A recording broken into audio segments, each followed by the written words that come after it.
Cyber Monday is just 1 week away, but recent changes to trade rules mean you could be paying more this year for your orders. The catch, you might not even know about the extra charges until your package arrives. WMTV's Tabitha Bland has been looking into these unexpected import fees that people are getting hit with. She explains what's behind the new charges and how you can avoid them.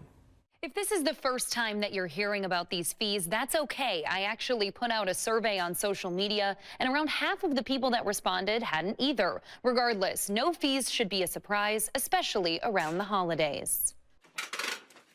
Jennifer Scully is a small business owner who orders lots of items from sellers overseas. But a month ago, her package came with a costly surprise. UPS came knocking on the door, and I happened to be home, and I answered the door, and they said, "I have a package for you. Here's your bill. You can't have your package until you pay this bill." Caught off guard, Scully stood face to face with a bill for $54, despite already paying for her order and shipping. It was only about $200 worth of goods. So percentage-wise, that adds a lot to the cost. She says she needed this package for her business, so she wrote the check. I'm just a regular business person trying to pay the mortgage, right? It turns out this story is not unique. People from all over the country are posting similar experiences on social media.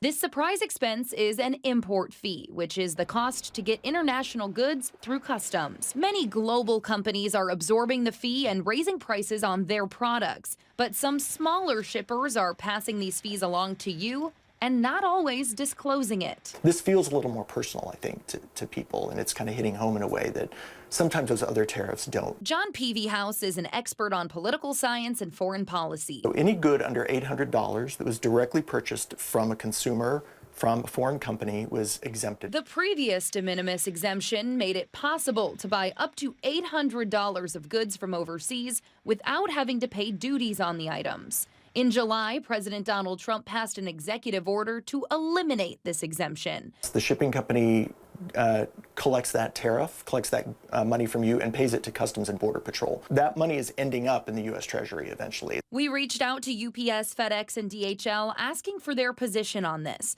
They all essentially said the same thing. When the overseas shipper creates a shipping label, they select who is responsible for the duties and taxes. If they don't select themselves, the fee falls on you. This is a tax on all of us. You know, the Postal Service reported a 70% drop in packages coming into the United States over the last couple of months. On top of clearing customs, tariffs on certain items from specific countries also apply, bumping up the price even more. Some of those websites have already started to update, as I say, with calculators, et cetera, but some are not. Like, they don't want to discourage you from buying. You may be wondering how this policy change is affecting people traveling who want to return to the U.S. with gifts. Of course, everybody wants to buy gifts for their friends, and especially around the holidays. Otelia Cassidy is a travel agent in Madison who says personal exemptions for travelers are still in place.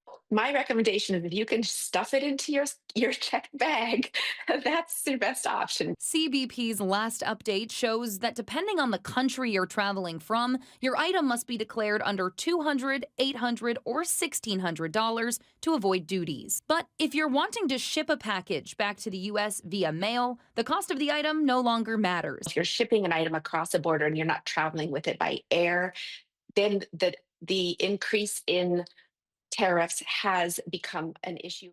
So how do you avoid paying these sometimes unexpected fees? Well, if you want your package, the answer is you legally can't. You can always refuse the acceptance of the good, and UPS or whomever has to take it back and return it.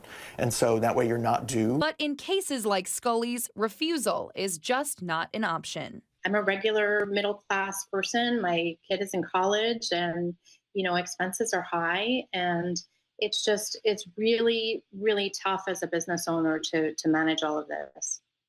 It's important to remember that if you do plan to pay these fees to receive your package, look out for scammers. I sat down with Tiffany Schultz from the Better Business Bureau, who says that scammers impersonate legit shipping companies like UPS, FedEx, and DHL, and they also prey on confusion. If everything has been delivered and you've purchased from local retailers and now you're getting charged with a tariff cost, take a closer look at that website. Is it going to the real site or is it going to an illegitimate site? Call the shipper it's okay to pick up the phone.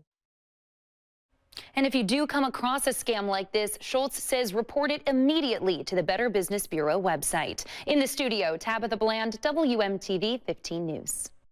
And we know that buying internationally online is popular, especially this time of year, and there are resources available to help you navigate the new import policies. Global calculators and online tracking portals can be helpful as you continue your holiday shopping. You can find those resources by clicking on this story on our website, WMTV15news.com.